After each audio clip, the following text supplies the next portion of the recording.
We tend to associate the process we call thinking with the linear sequence of words that organize our understanding in our mind. We thus associate thinking with language and indicate that our thinking is limited by the language. A language that is rich in words and nuances will yield more advanced and complex thinking than a language that is simpler and more directly expressive of our outer experience in the world, according to this understanding. If we reflect upon it, however, we can actually separate thinking from language, and, in doing so, we remove the limitation of language from the process of thinking.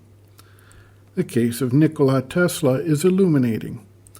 In his autobiography, he describes some of the training he received as a child, which included guessing the thoughts of others and the use of visualization techniques.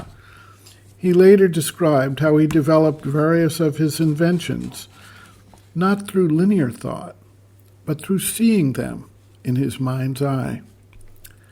Albert Einstein also indicated that he thought using visualizations and images, not words, to understand the universe.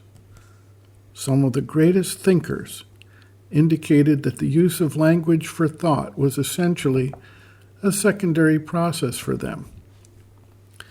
An interesting experiment was carried out by a young child for a school project. She designed a method to test for the existence of the power of telepathy. She paired individuals with a barrier between them.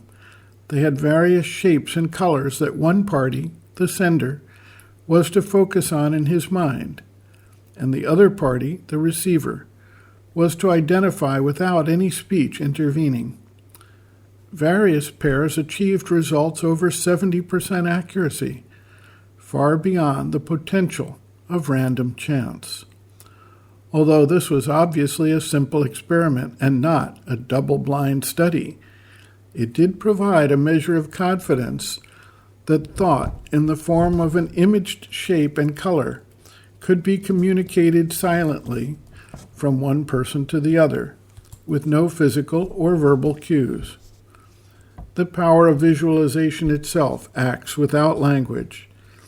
People who speak different languages are unable to easily communicate abstract ideas that depend on language, but can quite easily understand visualized images in the mind of the other person. Thought is clearly not limited to verbal structure or language, but to a comprehensive process of understanding that may or may not be tied to sequential inner dialogue of words.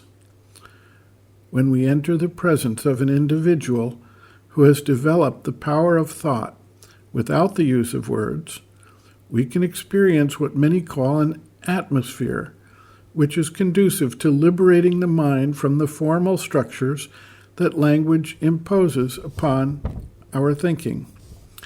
There can come from this a new way of seeing and understanding. The mother observes, quote, "So if you want to exercise the least effect on the mental substance, the first thing is to learn how to think clearly, and not a verbal thought which depends on words, but a thought which can dispense with words, which can be understood in itself without words, which corresponds to a fact, the fact of a state of consciousness, or a fact of knowledge. Just try to think without words. You will see where you stand. Have you never tried it? Well then, try. You have an absolutely clear and precise understanding of what you want to communicate to others. It vibrates in a special way. It has the power to give a form to the mental substance.